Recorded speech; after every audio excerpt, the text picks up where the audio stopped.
Hey everybody, so today we're going to talk about love and why it's so important to be coming from a place of love in your life when you are trying to achieve goals, when you're trying to work towards a prosperous life. Not only that, but just trying to find a sense of peace, inner peace within yourself. It's really important to have a place of love. And I think this is something that I've spent years and years and years coming to terms with and to realize because in growing up very poor myself, I grew up in the hood. We didn't have very much at all, and we lived paycheck to paycheck, sometimes no paycheck, and all of that, it makes you hungry. It makes you hungry for things. And as I got older, I became very, very ambitious, and I desired a lot of different things from my life and my future. So a lot of the desires that I had, a lot of the goals and targets that formulated within me were based out of a sense of lack or scarcity. And so a lot of things that I was wanting were just things. I was either wanting more things, more money, more love sometimes, depending, because I didn't have I did have a lot of love growing up, but I also had a lot of abuse and a lot of rejection. So for me, there was a lot of desire for love there.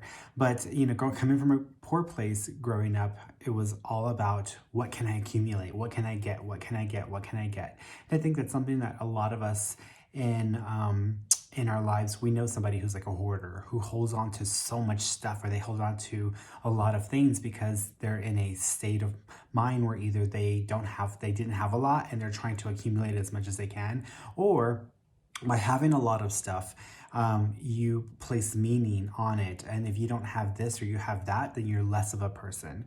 Then you diminish yourself if you don't have this thing or that thing, which is why you have these people who are really bad hoarders and they want to hold on to every single thing because it's a way that they identify, it's a way that they establish meaning and value to their own persona, to their own identity.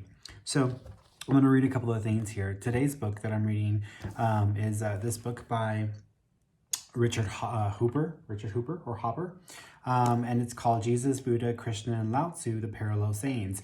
I love this book. I've gone through the whole book already. I first bought this book years and years ago, and I just got around to reading it last year. But when I first met my best friend, I had just come out of a broken heart with an old friend. And I was like, I'm just going to focus on the work. I'm not going to focus on friendships. And I met my friend, and she was so sweet and so kind. And at first, coming from a place of a broken heart, you don't want to trust anyone. You don't want to let anybody in. And it's hard to open up your heart and to just love openly in this way. But I met her, and she was just such a huge, loving personality. It's just a open-hearted individual, especially with me. And I had been hired on, originally started off as a client, but I was hired on to go and do a cleansing of our home space, because back then I was doing a lot of home cleansings and going to properties and clearing out the energy. And when I was there, I remember I had a session with my friend Sandra Logan once, who's also a psychic, and she said, "Don't worry about don't worry about the friend that you lost. Your heart is broken now, but it'll recover. You'll meet someone new and they'll fill that void in your heart, but keep an open heart." And I was like, okay. So I was like, whatever, whatever, because I wasn't in the mindset for that.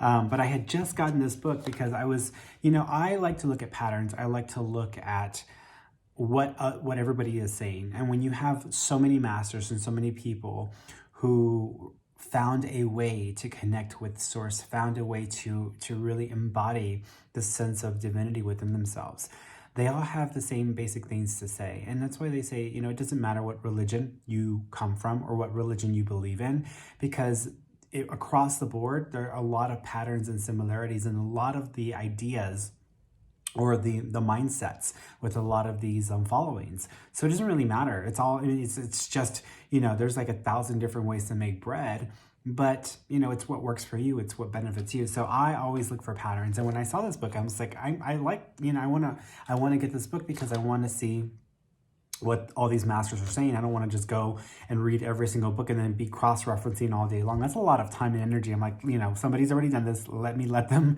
share with me what their findings were. So I got this book and I really liked it. But when I was at my best friend's house, the first time I ever went to go do a session for her, she had this book.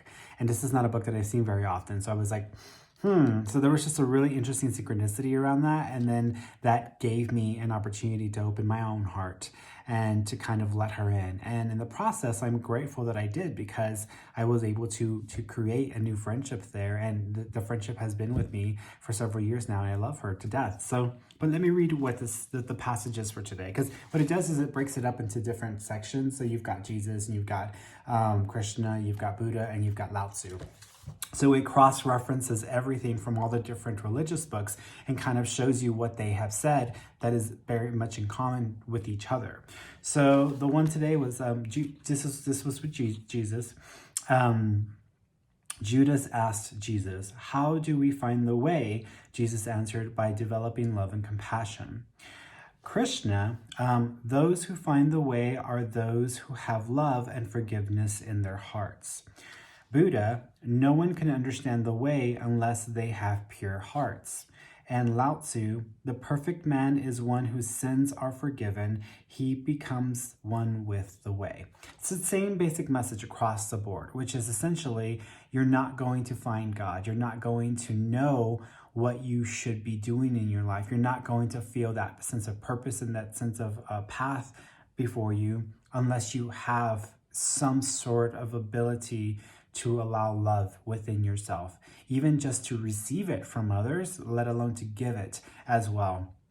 So, and this is something that has been such a huge lesson for me, especially in the last year, because everything that I did up to that point was about achieving results or about achieving my desires or working towards my goals. And yet last year, I reached all of my goals. I hit every single one of my targets. Everything that I was wanting to achieve for the last 10 or 15 years, I achieved it last year. So I thought to myself, okay, now I don't have these like goals or desires that are like the pinnacle of my existence. Who the fuck am I? Who am I? Because if I'm not my desires, if I'm not the goals, if I'm not the things that I strive for, then who am I, and what am I here for other than just to achieve those things? Now, granted, I love the work that I do, and I do it from a place of love, and I do it because I want to help people and I want to give them the opportunity to receive some sort of guidance, even if it's just through me.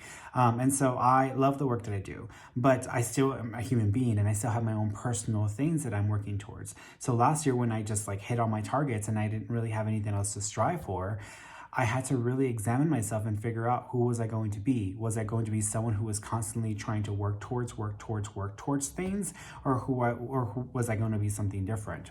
And after several months, because this was a process for me, after several months of working on trying to understand my place in all of this, trying to comprehend the level of the path before me that was becoming clear, it was obvious to me that I wasn't here for me per se. I was actually here for you.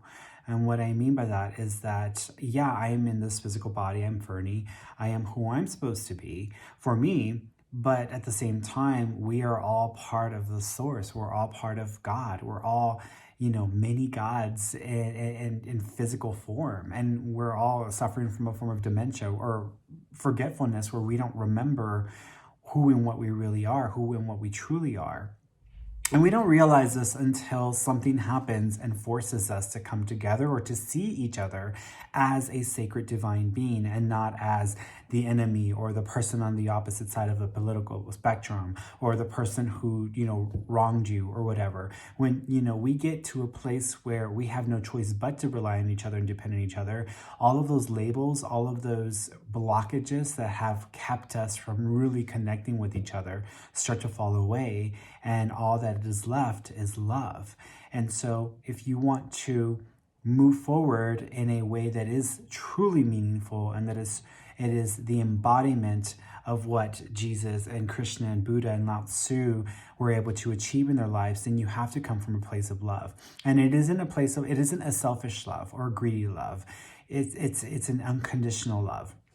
Loving unconditionally is one of the hardest things that you can ever learn to do.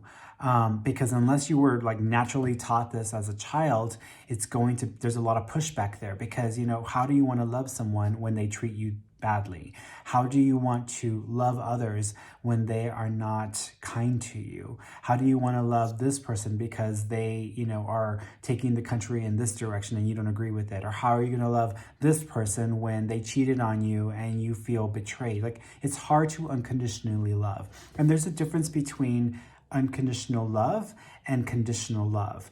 When we get into relationships with people, most of us think that we are coming from a place of unconditional love, and that's not true. The basis of those relationships are, I will love you this way if you'll love me this way. And if you don't love me this way, I'm not going to love you this way anymore. And we put limitations on that. So it keeps us from really being able to allow ourselves to be in the most purest form possible. I try to retain a level of detachment where it doesn't matter about the person or the issues in their lives. I still love them. And I have a journal that I write every day where the person or the people in my life or the people in my mind who I'm most troubled by, or who I just on a human level cannot stand, or on a human level just like, oh, I hate you, like you need to like fix your shit or whatever. In that journal, I make it a point to say, it doesn't matter. None of it matters, because this is all still a play that we are all part of. This is all just an act that our souls are participating in. And at the end of the day, we're all costumes. We're all masks. We are not this permanently. This is just a fiction that we've created for the purpose of our soul's evolution. So none of those things really matter at the end of the day, because when you strip it all away, when you take away the circumstances and the conditions and the things that hold us back from unconditional love, there is unconditional love. And so when you begin to practice unconditional love, even for those that you hate, even for those that you are angered by, I'm not saying I'm not going to have a day where I'm like, screw you, I'm going to beat your ass for being an asshole. Like, there are still days where I feel this way, but it's the process of practicing it that brings you closer to connection with source, to connection with the divine. You will allow more in your life. You will experience more from a deeper point of perspective and a much more meaningful place when you try to approach things from a place of unconditional love. After you've had your moment as a human, after you've had your momentary reaction to things, bring it back to, okay, taking that into account, bring yourself back to what really matters. Who are you? What will you be in all this? And can you still offer unconditional love? Can you still love this person even if they have caused this for you? It's the same thing that Jesus has said, when someone slaps you across your face, turn the other cheek. And, so it's one of those things where even those who would destroy you, you must find it in your way, in your being, to try to bring up a level of love, because by doing that, it will allow you to forgive and to release yourself from the pain and the conditionality of the situation. And it will allow you to connect in a way that is much deeper, much more profound than ever before. I promise you, and I know this from personal experience, I love people that I have hated, and in the future probably will hate their actions and their situations. And I can use the word hate because it comes to that level, but that's a momentary human expression. It isn't the basis of all of our realities as divine beings in physical form. And at the end of the day, at the end of reality, we are all still a level of love, and we are all connected to each other, and we are all in this together. So practice unconditional love, even when it hurts. You don't have to use it to make excuses for someone else's behavior. You don't have to fix, you don't have to make what they are doing okay. No one is asking you to make what someone else is doing okay. But to love still, despite that, that is a skill. That is a gift. And that is an opportunity that only the masters, those of the most purest love and intention within themselves, are able to achieve. And I would say to this to you, you are able to achieve those same potentials. So don't dismiss your ability to love, and try. Try as much as you can. Okay? I love you all, and I will see you on our next video.